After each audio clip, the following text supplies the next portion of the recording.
Hello and welcome. I'm Saeed from StoryPlanet.net. Dive right into the essence of the most captivating books without reading them cover to cover. Whether you're on the go, at the gym, or just relaxing at home, we offer you a unique and enriching listening experience. Today, we are exploring the book It's Okay That You're Not Okay, a creation by Devine. It is Fine That You're Not Okay, 2017, offers a fresh perspective on grief, shifting our approach to dealing with pain and supporting those who are mourning. It guides us on honoring loss in a genuine way. Before we delve into these revelations, it's interesting to note that psychotherapist Devine is a prominent figure in the fields of grief and loss. She challenges conventional beliefs about grief through her website, media appearances, and training courses.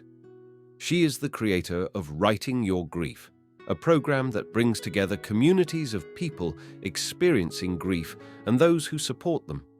With 5 key ideas to unveil, brace yourself for a deep dive into this captivating book on StoryPlanet.net. To start, the text introduces a radical approach to living with grief in a meaningful way.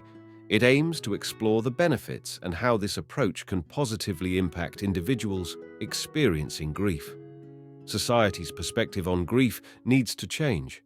Grief is a natural part of life that cannot be fixed or hurried through milestones. It is essential to acknowledge grief as a painful experience that communities should support rather than trying to solve or correct it. Devine's book aims to redefine grief support by highlighting the misconceptions, distinguishing between necessary pain and unnecessary suffering, offering ways to cope with stress from grief, and emphasizing living meaningfully with grief as a shared experience. Key idea. Number 1. Grief is a natural response to significant loss. The text highlights the inadequacy of common societal responses to grief, such as platitudes and comparisons. It discusses how oversimplified views of grief, like the 5-stage model, can fail to capture the complexity of individual experiences. It emphasizes the importance of acknowledging and supporting grief in a more nuanced and compassionate way. Key idea number 2. Deal with grief in your own way to avoid unnecessary pain and suffering. Grief is painful and personal, and it changes you. Acknowledge the pain without pressure to resolve it. You have the right to grieve in your own way and time. Pain is inevitable, but suffering is optional. Avoid unnecessary suffering caused by social expectations or pressures. People may react in various, sometimes inappropriate, ways to your grief. It's okay to set boundaries and prioritize self-care during this difficult time. Grieve as you need to without meeting any deadlines or conforming to others' expectations. Remember, it's essential to take care of yourself physically and mentally while coping with grief. Key idea number 3.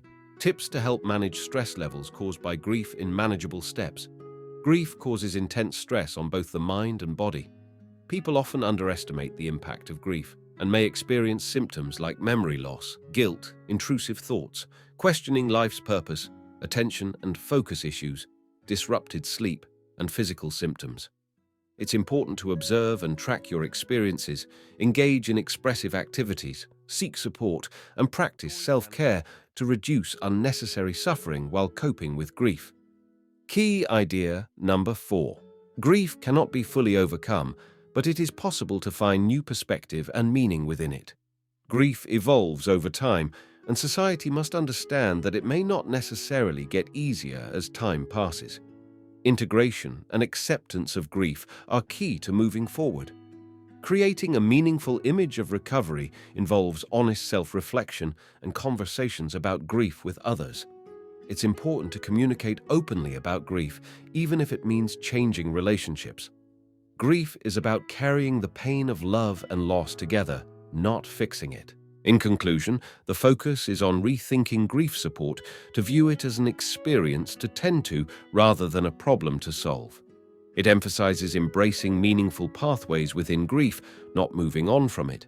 The importance of giving and receiving honest support, coming together to grieve authentically, and understanding that it's part of human nature is highlighted. Thank you for listening to this summary. If you enjoyed this exploration, we invite you to discover other fascinating books on storyplanet.net. Don't wait any longer. A multitude of books, stories, and knowledge await you there. See you soon on storyplanet.net.